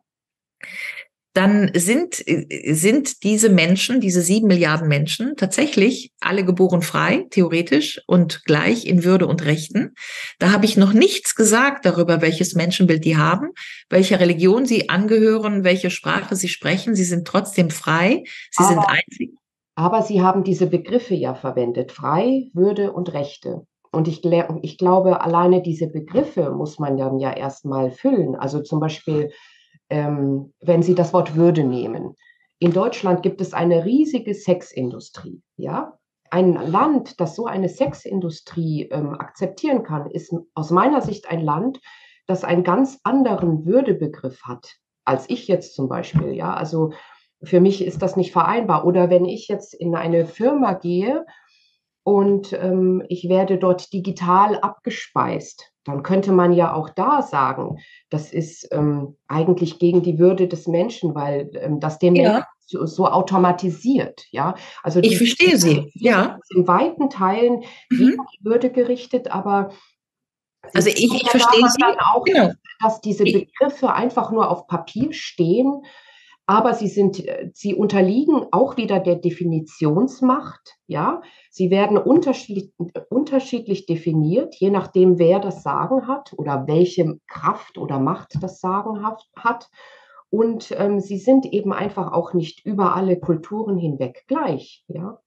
Wie können wir uns darauf einigen, dass wir erstmal nicht Gleichheit und Gleichwertigkeit verwechseln. Das ist ja das, was in der Diskussion schief geht. Ja, viele Leute sagen, Moment mal, wir sind nicht alle gleich und deswegen so und so und so. Ja, und es ist wahrscheinlich auch ein Übersetzungsfehler in diesem revolutionären Gedankengut oder in diesem Satz der Aufklärung. Alle Menschen sind geboren gleich an Würde und Rechten. Ja, alle Menschen sind, wie ich sagte, einzigartig, aber gleichwertig. Das ist der Punkt. Sie sind einzigartig, aber gleichwertig in ihrem Recht nach Würde und nach Freiheit. Ja, aber die Zwangsprostituierte in Deutschland, die 50 Freier am Tag bedienen muss, die ist doch in unserer Gesellschaft nicht gleichwertig. Was wir festhalten können, ist, dass wir ein großes Problem haben mit einem Gleichheitsbegriff, der, wie ich versuchte zu sagen, als Gleichwertigkeit, rechtliche Gleichwertigkeit ausgedeutet werden müsste. Ja, Das, was wir auch haben, da bin ich bei Ihnen, ist eine große Diskussion über die Aufklärung. Wenn wir Aufklärung offensichtlich so falsch verstanden haben, dieses Sape-Audere,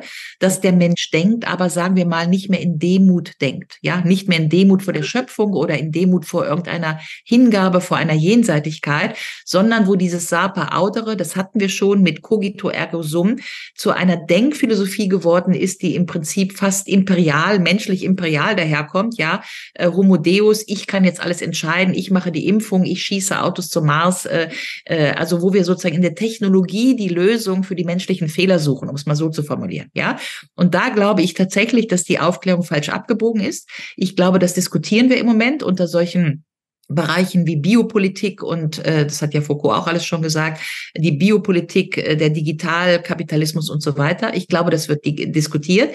Ich würde Ihnen auch recht geben, dass es nicht vehement genug diskutiert wird. Ja, ich bin ja auch in einem Aktionskreis Recht auf analoges Leben, weil ich auch nicht in der Technologie, genauso wenig wie Günther Anders oder Walter Benjamin, die Lösung der menschlichen Defizite nur in der Technologie suchen möchte, sondern ich würde sie gerne suchen im Verzicht, in der Liebe, in der Demut, in der Änderung des menschlichen Verhaltens. Ich wundere mich auch, dass wir noch nicht mal mehr diskursfähig sind, also dass wir diese Themen, dass wir sozusagen die Arbeit an Menschen und die Arbeit an der Herzensbildung nicht mal mehr in die Debatte bekommen und immer glauben, dass die nächste technologische Lösung die Lösung für das menschliche, also für die Folgen oder für die Probleme der Zivilisation ist. Ja, das würde ich auch gerne in den Mittelpunkt der Debatte rücken. Aber das können wir festhalten, dass wir im Moment ja gerade sozusagen der Turm der Aufklärung wankt ja gerade, ja, gerade weil er sich so überhöht hat. Und er kriegt jetzt eine Watsche, um es mal so zu sagen. Im hegelianischen Sinne kriegt die Aufklärung jetzt ihre dialektische Schleife, ja, indem die Aufklärung jetzt entlarvt wird, dass der Mensch sie falsch verstanden haben könnte, nämlich als Überhöhung, als absolute, mit der Technik lösen wir alles, cogito ergo sum, homo deus. Und in dem Moment, wo das passiert, gibt es eine große Gegenbewegung, die genau die Fragen stellt, die Sie gerade gestellt haben. Eigentlich sind wir wieder bei Kant. Was ist der Mensch? Ja, was kann ich wollen? Was kann ich tun? Lebe ich wirklich, weil ich denke? Oder lebe ich vielleicht, weil ich esse? Oder weil ich anderen helfe? Oder was auch immer? Ja, man kann ja heute so auf dem. Ja, man kann die Fragen anders stellen. Und in der Tat, und da glaube ich, liegt das Wichtige, was Sie angeführt haben. Wir können nicht sozusagen wir können nicht die Wissenschaft zur Religion erheben, zumal wir ja auch in der Wissenschaftstheorie Methoden, also Paul Feyerabend zum Beispiel, ja, wieder den Methodenstreit. Was ist eigentlich das Experiment? Kann ich das Experiment wiederholen? Was blende ich aus? Was ist eine Statistik? Was erklärt mir eine Statistik? Was sehe ich, wenn ich auf eine Statistik schaue? Welche Fragen stelle ich nicht? Welche Fragen stelle ich? Und so weiter. Das heißt, auch die Wissenschaft ist unergründlich und auch die Wissenschaft kommt nicht zu letzten sozusagen Bestandsaufnahmen. Wir wissen, dass der Stein nach unten fällt, aber auch das ist nur hier wahr und nicht auf dem Mond, ja. Also natürlich so. Und in dem Moment, wo uns das vor die Füße fällt, tut sich ja was in der Gesellschaft. Und meine Frage oder ähnlich wie Sie wäre, ob wir nochmal zu einer Diskussion zurückkommen könnten, wo die Monokausalität, dass wir die menschlichen Probleme oder die zivilisatorischen Probleme, Überbevölkerung, Hunger, was auch immer, ja, Klimawandel, Hitze, dass wir die nur lösen können über neue Technologien oder ob wir zu anderen Diskursen kommen können, zu einem anderen Menschenbild, ob wir zum Beispiel ganz platt gesprochen die Frage des Kapitalismus und seiner Unvereinbarkeit mit der Demokratie, ob wir die thematisieren können. Wir wissen das aus der politikwissenschaftlichen Forschung seit 20, 30 Jahren, dass Kapitalismus strukturell unvereinbar ist mit Demokratie. Das hieße, wir müssten Fragen des Gemeinwohls thematisieren. Wir müssten neue ökonomische Konzepte in die Schulbücher bekommen. Wir müssten die Erfahrung, die Sie eben gemacht haben in Ihrem Volkswirtschaftsstudium, die müssten wir, mein Sohn hat übrigens die gleiche Erfahrung gemacht, ja, keine kritischen Fragen stellen zum Thema Angebot und Nachfrage. Wir reduzieren einen Markt auf Angebot und Nachfrage. Wir denken nicht darüber nach, dass ein Markt, ein Wohnungsmarkt, ein Beziehungsmarkt, was auch immer, ein Bildungsmarkt mit Menschen zu tun hat und deswegen nicht nur den Kriterien von Angebot und Nachfrage genügen sollte und so weiter und so weiter. Jetzt fragen wir uns aber, warum kriegen wir diese Kritik nicht in die Gesellschaft. Und da sind wir eigentlich wieder bei dem, wo wir angefangen haben. Wer hat die Deutungsmacht? Wer kann welche Erzählung in die Gesellschaft bringen? Und solange wir sozusagen den kapitalistischen Treiber hinter der Presse haben, werden andere Erzählungen es schwer haben. Ja, das ist ja genau der Punkt. Also wir verhandeln gerade andere Erzählungen, andere Sichtweisen auf die Welt. Wir wollen uns vielleicht sogar abarbeiten an dem Satz von Hannah Arendt. Ja, wie kann ich, also Hannah Arendt hat ja mal gesagt, das Ziel der Politik im 21. Jahrhundert müsste sein, eine Welt zu schaffen ohne Zwang und ohne Not, in der alle ohne Not und ohne Zwang sind. Das würde die Frage ihrer Prostituierten, das würde das auflösen, ja. Aber wir arbeiten nicht an der Frage, wie wir alle ohne Zwang und ohne Not sind, sondern wir sind immer noch bei jeder Diskussion in Marktstrukturen und in Herrschaftsstrukturen. Ganz egal, ob wir auf den Krieg in der Ukraine gucken. Da geht es ja im Wesentlichen um Waffenlieferungen und Geld, ja. Also auch wer jetzt die gute Erde der Ukraine bekommt, also es gibt ja jetzt schon die Investitionspläne und wir erzählen natürlich, dass es um Werte geht, aber es geht um Geld, ja. Und bei Corona, Pharmaindustrie ging es auch um Geld. Das heißt, die Frage ist jetzt, wo uns das so vor Augen springt, schaffen wir das zu thematisieren? Also ich meine das wirklich, also wir müssten meines Erachtens wieder über Pacht nachdenken, über Anstalten des öffentlichen Rechtes, über den Begriff des Besitzes und nicht des Eigentums. Wir müssten über die Republik sprechen und nicht über Demokratie, weil Demokratie, wie Sie es gesagt haben, kann natürlich sehr schnell einerseits simuliert werden. Ja, wir haben alle wir gehen alle zur Wahl, aber wir haben keine Wahl. Ja, also die Einförmigkeit der Politik bleibt die gleiche.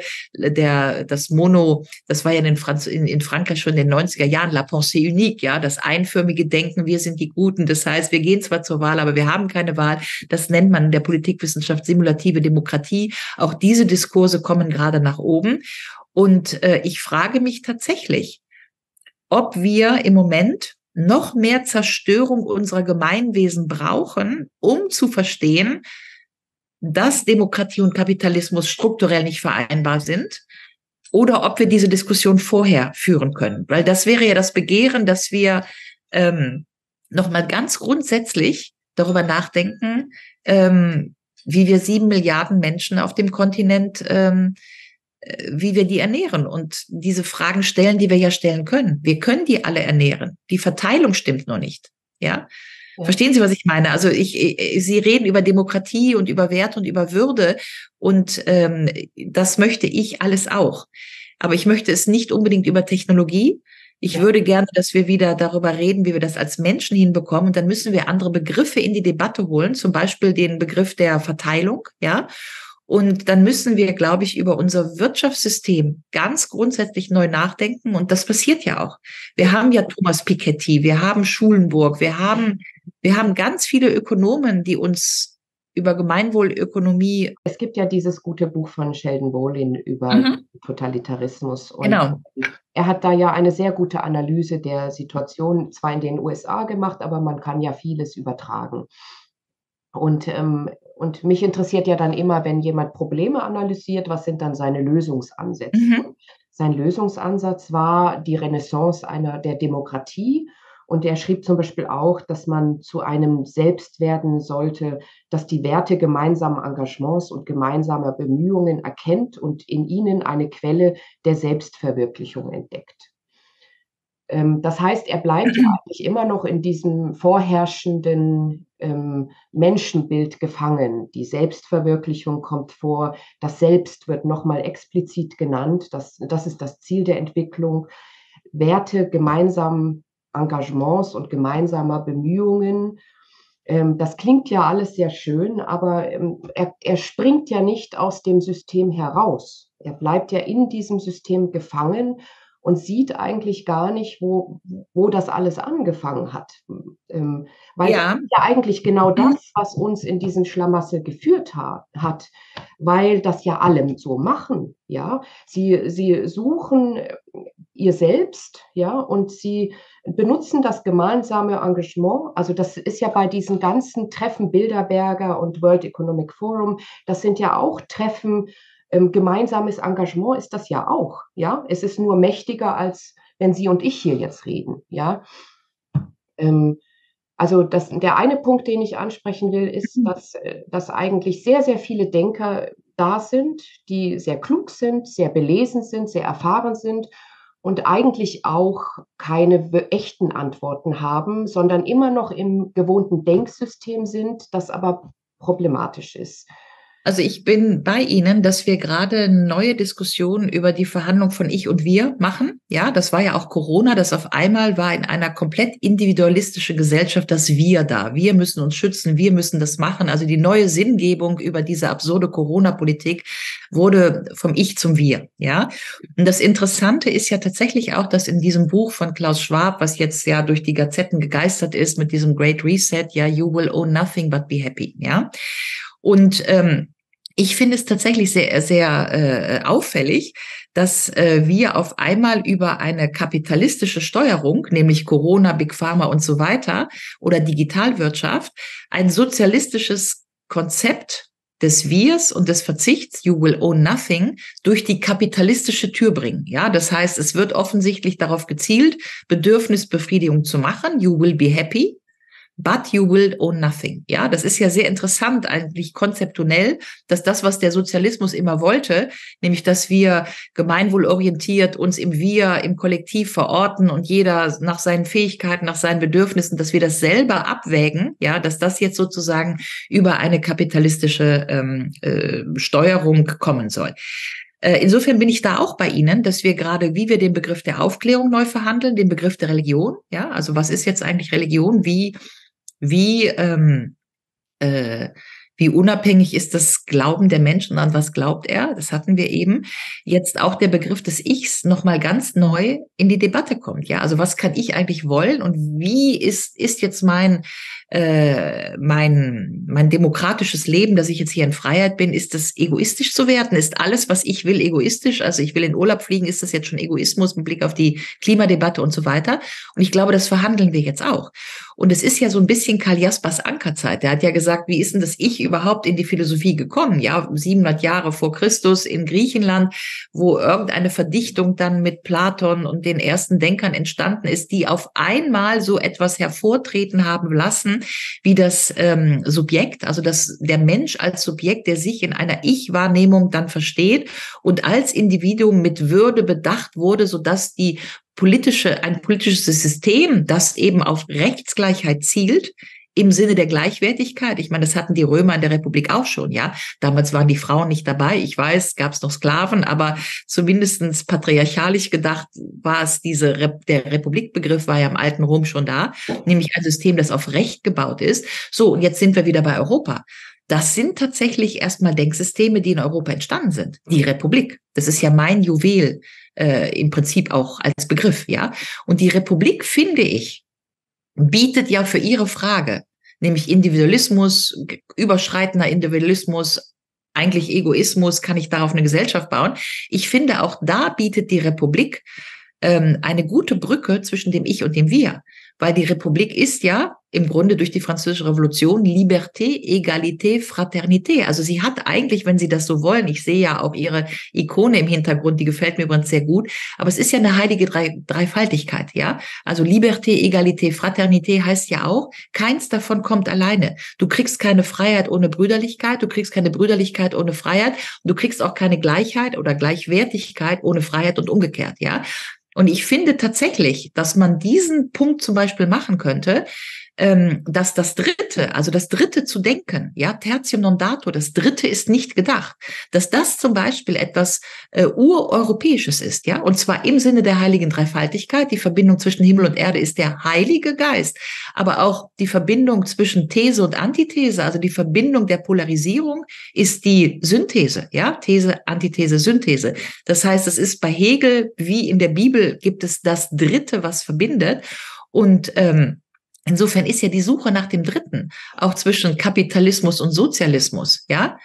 Dazwischen liegt ja auch die Republik, nämlich eine Wirtschaft, die nicht kapitalistisch ist, weil sie gemeinwohlorientiert ist, die den Begriff von Besitz hat, aber nicht unbedingt von Eigentum, die einen Begriff hat von Pacht, die einen Begriff hat von Anstalten des öffentlichen Rechtes. Da waren wir 1806 schon mal bei den Hardenbergischen Reformen. Ja, ich würde einfach nur dringend argumentieren wollen, dass wir nicht, also wir müssen mal zurück in unsere Geistesgeschichte. Das ist wiederum das, was wir in unserem Manifest, was wir jetzt in den nächsten Tagen einstellen werden, mit Blick auf die Kultur, nein, Manifest nicht Wortbeitrag, Wortspende, ja, dass wir zurück müssen zu dem Begriff der Republik, zu dem Begriff, der eben die Brücke baut zwischen dem Ich und dem Wir, zwischen dem Sozialismus und dem Kapitalismus, der die drei Elemente von Brüderlichkeit, Gleichwertigkeit und Freiheit miteinander verbindet. Ich glaube, da ist viel zu holen und dieser Begriff böte dann ja, böte, ich sage es mal im Konjunktiv, böte einen europäischen Zugang zu der Neudefinition dessen, was sie anstreben, bin ich völlig bei Ihnen, ja, Menschenbild, Würde, was ist das eigentlich, wie definieren wir das? Ist das jetzt nur, dass wir Sexindustrien frönen oder haben wir einen anderen Würdebegriff? Und wie kriegen wir das aber im Sinne dann, wenn wir sagen, wir müssen auch den Würdebegriff wieder mit Freiheit verkoppeln, in einer Gesellschaft so hin, dass wir uns eigentlich erneut darauf einigen, dass halt nicht alle alles tun müssen, solange einige, die etwas tun, was dir nicht gefällt, anderen damit nicht schaden. Ja, das ist ja eigentlich die Grundlage des Rechtsstaats. Nicht schaden und eben keine Übergriffigkeit. Also bei Corona habe ich immer gesagt, ich muss den anderen nicht schützen. Ich muss nur dafür sorgen, dass ich ihm nicht schade. Ja, ich muss niemandem nachspringen, der sich in einem Fluss umbringen möchte. Aber ich muss ihm einen Rettungsschirm hinterher werfen. Ja, und so glaube ich, könnte man im Prinzip wieder auf so eine basische Rechtsstaatlichkeit zurückkommen. Das wäre mein Ziel und dass wir uns davon entfernt haben. Das ist, glaube ich, Ihr Problem und es ist auch mein Problem. Und dafür ist im Grunde fast schon zweitrangig, ob wir uns in einigen Punkten mit Blick auf die Gesellschaft, ob wir uns da verstehen. Solange wir uns darüber verständigen, dass Grundfesten von demokratischer Verortung und von Rechtsstaatlichkeit ausgehebelt wurden oder darauf verständigen, und das tun wir offensichtlich, dass wir über Begriffe wie ich und wir, Aufklärung, Sape, Audere, nochmal ganz anders nachdenken müssen mit einer anderen Grundierung. Der zweite Punkt, den ich ansprechen wollte, war noch, dass wenn Sie oder irgendwelche anderen klugen Leute gute Ideen haben, was sinnvoll wäre, einzubringen in das Gespräch oder was sinnvoll wäre umzusetzen, da gibt es ja wirklich viele sehr, sehr gute Ideen überall, was man so im Einzelnen tun könnte. Dazu benötigen Sie ja aber auch immer Macht. Ja, ohne Macht können Sie nichts machen. Nun ist aber auch das Problem bei der Macht, sobald man sie hat, werden ganz, ganz viele Menschen korrumpiert. Ja, also Macht verdirbt auch den Charakter. Ja. Daher denke ich, ist das vielleicht auch eine Art Selbstschutz, nach Macht gar nicht zu streben. Dann kann man aber auch nicht gestalten. Also da ist der Mensch eigentlich auch in so einer Zwickmühle. Wenn Sie aber demokratisch denken, dann haben Sie da immer die Mehrheit, die müssen Sie dann überzeugen. Das geht oft nur über Tricks oder Sie müssen halt besonders telegen sein und so weiter.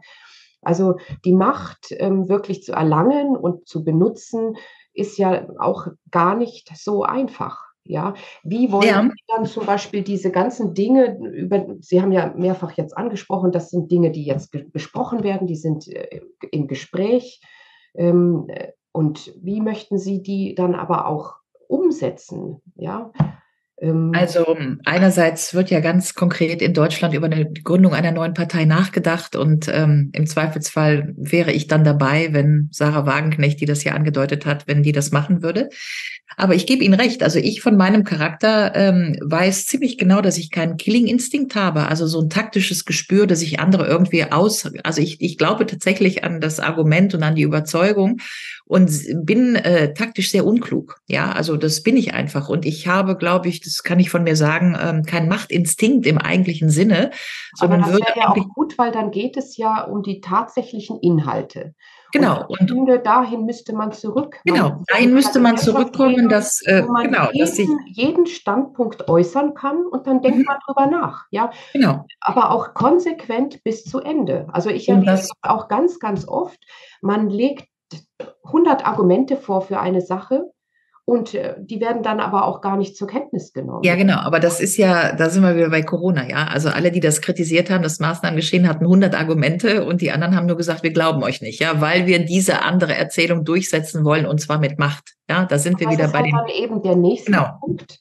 Wie will man mit solchen Menschen eine Gesellschaft aufbauen? Wenn Sie zum Beispiel mit der Ursula von der Leyen oder mit Markus Lanz eine Gesellschaft aufbauen wollen, müssen Sie sich mit diesen Menschen ja auch verständigen. Es ist aber so, dass diese Menschen wahrscheinlich gar nicht reformfähig sind, ja? Die sind in ihrem Fahrwasser und die werden sie nicht verändern können. Und dann ist also immer die Frage, was machen Sie, wenn Sie wirklich die Macht hätten, etwas zu verändern, was machen Sie mit all den Menschen, die die nicht reformwillig sind? Ich empfehle eigentlich allen, die zuhören, das Buch von Richard Sennett, das und zwar über heißt das jetzt Respekt oder Autorität? Ich kann es gar nicht sagen, aber ein Respekt und Autorität. Jedenfalls geht es darum, er steigt ein mit einer Szene, wo ein Dirigent die Bühne betritt, ja. Und dieser Dirigent überzeugt durch Respekt und nicht durch Autorität. Und er hebt den Taktstock und er kriegt das Orchester hin. Und er kriegt das, weil die da sitzen, ihm nicht, also nicht, weil er ihnen mit dem Lineal auf die Finger haut, ja, sondern weil die da sitzen und im Orchester sind, wissen, dass dieser Taktstock sie irgendwie lenken wird, ja. Und Richard Sennett entwickelt daraus ein großes Argument, dass man durch Respekt und Charakterstärke überzeugen kann. Und um ehrlich zu sein, ist es meine Hoffnung. Wir hatten immer wieder in der Menschheitsgeschichte, egal ob Sie an Gandhi denken oder an Kennedy oder an wen auch immer, hatten wir überzeugende Führungspersönlichkeiten. Sie können auch an Willy Brandt denken oder an Kreisky oder an wen auch immer, oder auch an de Gaulle, die genau das geschafft haben, dass sie in einer bestimmten Situation überzeugt haben durch ihr Tun und dadurch eigentlich überzeugt haben, dass sie nicht korrumpierbar sind. Und in dem Moment, und das versteht eine Gesellschaft, und zwar intuitiv, also Leute, die die etwas machen, und zwar ohne Machtinstinkt, ja. Und ich glaube, das versendet sich. Das können Menschen förmlich begreifen, ja. Und jetzt hat ja Bourdieu gesagt, jede historische Epoche bringt ihr historisches Subjekt hervor. Das heißt, ich bin eigentlich zutiefst guter Hoffnung, dass diese Zeit, die uns das alles gezeigt hat, also die Verwerfungen der Medien, die Verwerfungen der Wissenschaft, die Probleme der Demokratie, die wir jetzt mal mit dem Stichwort simulative Demokratie benennen wollen, ja, Erzählungen, die durchgedrückt werden, das alles haben wir jetzt hier diskutiert, auch wenn ich gerne sagen möchte, wir haben es leider nicht ganz. Also es war ja so weit gefasst, dass wir es jetzt auch nicht in jedem Detail ausleuchten könnten. Aber wir haben einiges gesehen, wo es an den Grundfesten jetzt wackelt und viele Leute das so sehen. Und ich bin fest davon überzeugt, dass das eine Energie ins politische System gegeben hat, weswegen die Resonanz, dass es doch jetzt eigentlich anders werden muss. Wir haben 38% AfD, alle haben eine Sehnsucht, ein Desiderat nach wonach? Nach Ehrlichkeit, nach Anständigkeit, nach guter Presse und danach, dass das Recht wieder gilt. Also um es mal so zusammenzufassen, jenseits von überhöhten Diskussionen über was es jetzt würde und so weiter, darum geht's doch, dass die Leute im Bauch wissen, das war nicht ehrlich, das war nicht anständig, wir wollen, dass das Recht wieder gilt. Und wir wollen Politiker haben, die wir respektieren können, die ihr Amt ernst nehmen im Sinne eines Mandates, dass sie sprechen für die Mehrheit der Bevölkerung, ja, um es mal so zusammenzufassen. Und ich glaube, dass in so einer Situation, es wäre meine Hoffnung, aber ich persönlich glaube das, irgendein historisches Subjekt kommen wird, auf die das projiziert werden kann. Ob das jetzt die Sarah Wagenknecht ist, wird sich zeigen, ja, aber es scheint ja so zu sein, als wenn viele in der Gesellschaft gerade das auf sie projizieren. Das heißt, auch da würde ich immer sagen, dass die Kontingenz der Geschichte offen ist und dass manchmal es eben Situationen gibt, in denen ein einzelner Mensch, sagen wir Václav Havel, sagen wir meinetwegen Bismarck, ja, in der einzelne Personen genau diese Schwingung einer Gesellschaft, dass es doch anders kommen müsste und eine andere Erzählung geben sollte, die das aufgreifen und die dann tatsächlich, ich sag mal, einen game-changing Wechsel herbeiführen. Das heißt nicht, dass dann alles gut ist, ja. Dann gibt's auch noch Korruption und dann gibt's auch noch Machtspielchen und so weiter. Aber dass es eben in einzelnen Situationen so etwas gelingt. Und ich würde ich persönlich glauben wollen, dass wir in so einer Situation sind und dass egal, ob jetzt nächstes Jahr mit den amerikanischen Wahlen irgendwelche Signale gesendet werden, die sind ja auch immer sehr entscheidend, oder eben jetzt mit den Europawahlen, dass wir da nächstes Jahr so ein Signal bekommen, dass die ganze Gesellschaft dazu bringen wird, dass wir fundamental nochmal ganz anders darüber nachdenken, über die Probleme, die wir haben, über solche Begriffe wie Würde, über das Spannungsverhältnis von Sozialismus und Kapitalismus, über das Spannungsverhältnis von wir und ich. Alles das, was Sie angesprochen haben, bin ich dabei. Und dass wir rauskommen aus diesen verengten Diskursen, dass die nächste Lösung wieder nur eine technologische Lösung ist, ja. Also die nächste Windmühle offshore, die gebaut wird, rettet uns jetzt vor dem Klima. Das ist ja leider absurd naiv.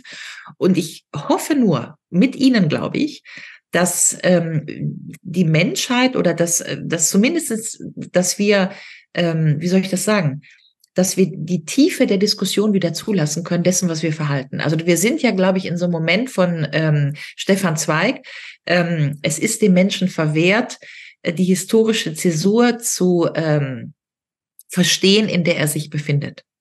Und ich glaube, wir sind wirklich in so einem Moment, dass wir alle durch eine Zäsur geschleust werden, in der wir so grundsätzliche Sachen neu verhandeln. Was ist Demokratie? Was ist das Ich? Was ist das Wir?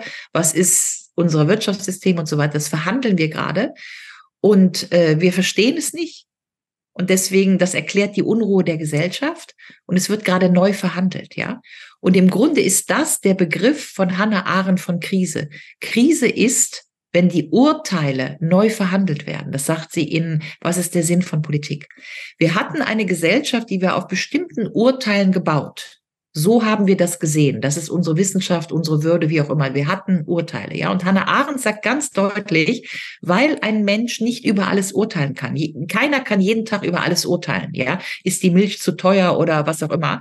Braucht eine Gesellschaft, braucht sozusagen Basisurteile, die schon vorher einmal verhandelt worden, im Grunde eine Verfassung. Und nur dann kann man im Kleinen urteilen, weil man den Referenzrahmen hat. Niemand kann über alles urteilen, ja. Und wenn die Urteile der Gesellschaft durcheinander geraten, weil sich die Wissenschaft verlaufen hat, weil sich die Politik verlaufen hat, weil die Grundfesten erschüttert sind, dann werden die Urteile einer Gesellschaft neu verhandelt. Und das machen wir gerade. Und das ist eine massive Anstrengung. Alle empfinden es und deswegen sitzen wir gerade im Zoom. Weil Sie und ich das Bedürfnis haben, darüber zu sprechen, das neu zu verhandeln und viele andere Menschen mehr. Und die entscheidende Frage ist jetzt, wie organisieren wir diese Neuverhandlung von unseren Begriffen, von unseren Werten und von den Formen der Demokratie, in die wir sie gießen wollen? Das ist jetzt, glaube ich, das Entscheidende. Und das wird auch keine Aufgabe für 3 Tage, 3 Wochen oder 3 Monate. Das wird sich, wie alle historische Epochen, ja, wird sich das wahrscheinlich sogar Jahrzehnte ziehen. Aber in dem Moment, wo wir es machen, sind wir schon Teil der Lösung. Also das würde ich gerne so als, wie soll ich sagen, als Optimismus für Montagmorgen noch in die Debatte geben. Ja. Es kommt wahrscheinlich dann entscheidend darauf an, ob bei dieser Debatte, die dann jetzt aus Ihrer Sicht anläuft, wirklich auch alle Positionen mal auf den Tisch kommen, ja. Also ich glaube zum Beispiel, dass die christliche Position ja völlig aus der Gesellschaft verschwunden ist. Also die Kirche gibt es eigentlich in Deutschland gar nicht mehr als Macht gegenüber für den Staat. Und ich würde mir wünschen, dass in einer solchen Diskussion dann auch diese Sinnfragen noch mal ganz neu gestellt werden. Die Reformation hat ja aus dem Glauben etwas rein Privates gemacht, ja, während der echte christliche Glaube ja etwas Öffentliches ist. Und Christentum ist etwas Europäisches, Sozialismus ist aber auch etwas Europäisches, ja, oder auch die Verbindung zwischen Marxismus, auch etwas Europäischem, und Christentum, also das Urchristentum und Marxismus. Oswald von Bräuning, eine katholische Soziallehre, wenn Sie die Texte heute lesen, das ist ja kurz vor Marxismus, ja, und das hat ja bis in die 1950er Jahre in der Bundesrepublik eine Resonanz gehabt. Also das, was wir soziale Marktwirtschaft nennen, ist daraus ja entstanden. Das sozusagen das ist ja längst abgeräumt, ja. Also heute haben wir nur noch den Begriff, aber der ist ja völlig sinnentleert über diese neoliberalisierte Gesellschaft, die wiederum mit der Demokratie nicht kompatibel ist, weswegen wir diese Probleme haben. Aber dahin will ich zurück. Das heißt, wenn auch die Kirchen sich ihrer, sage ich mal, eigentlichen Berufung wieder zuwenden könnten, wäre ich ja schon glücklich. Dafür muss ich jetzt nicht selber in die Kirche gehen, ja, dafür muss auch jetzt ich nicht selber Katholikin sein, aber ich sehe die Funktion der Kirche und ich sehe die Funktion, dass wir früher eben auch Bildungsanstalten hatten, also Religionsunterricht, was auch immer, die genau diese, sagen wir es, Herzensbildung in die Menschen bekommen haben, aber eben auch die Selbstverantwortung. Es ist ziemlich egal, ob sie Sozialist sind und 1880 zu den Näherinnen gegangen sind und denen das Nähen und das Denken Schreiben beigebracht haben und gesagt haben, du bist selber für deine Emanzipation verantwortlich, ja, oder ob sie einen Katechismusunterricht hatten und den Kindern gesagt haben, du bist in Demut vor Gott für das, was vor deiner Tür ist, verantwortlich. Das ist mir im Zweifelsfall noch egal, ja, um da liberal zu sein, ja, aber in der Verantwortung für sozusagen für dich und deine Umwelt und sozusagen für deine Würde in deinem Umfeld und dass in deinem Umfeld Gerechtigkeit herrscht und dass du das durchsetzt und zwar nicht mit einer pompösen Egomanie, dass ich jetzt hier meinem Egoismus fröne, sondern dass dein Individuum immer ein Beitrag zu einer Gesellschaft sein muss, die eben gerecht ist. Also Fraternité, Liberté. Ich finde, das findet man beim Marxismus wie beim Sozialismus wie im Christentum.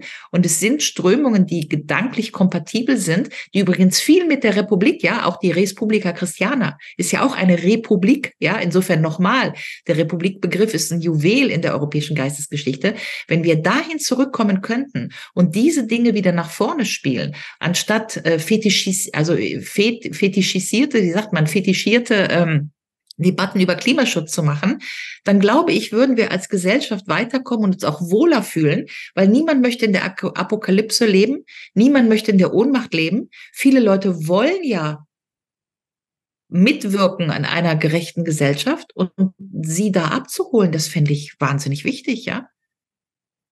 Also verstehen Sie, jetzt stolper ich über diesen Begriff, tut mir leid, die Fetischisierung aus der Gesellschaft nehmen, ja, und schon Eigenverantwortung, auch einen Ich-Begriff, aber natürlich nicht einen individualistischen, posthumanistischen, wie soll ich sagen, konsumistischen Ich-Begriff. Ich darf alles haben, das ist meine Freiheit, ja. Deswegen nochmal, der Begriff der Republik, Liberté, Fraternité, Egalité in der Verknüpfung, da liegt schon was sehr Europäisches drin. Ich glaube, das ist mit dem Christentum sehr kompatibel, wenn man es richtig versteht. Ich kann das erzählen. Als ich das Buch geschrieben habe über die Europäische Republik, war ich eingeladen bei der Deutschen Bischofskonferenz, ja. Und der Bischof, der mich vorgestellt hat, hat mir gesagt, liebe Frau Guéraud, Sie arbeiten an der Res Publica Europaea. Wir sind die Res Publica Christiana. Können wir Ihnen helfen? Da habe ich gesagt, ja, das wäre doch schön. Das wäre doch schön.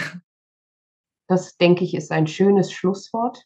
Ich danke Ihnen sehr, Frau Dr. Guéraud, dass Sie so viel Zeit für uns hatten. Und ich denke, das war ein sehr vielseitiges und interessantes Gespräch.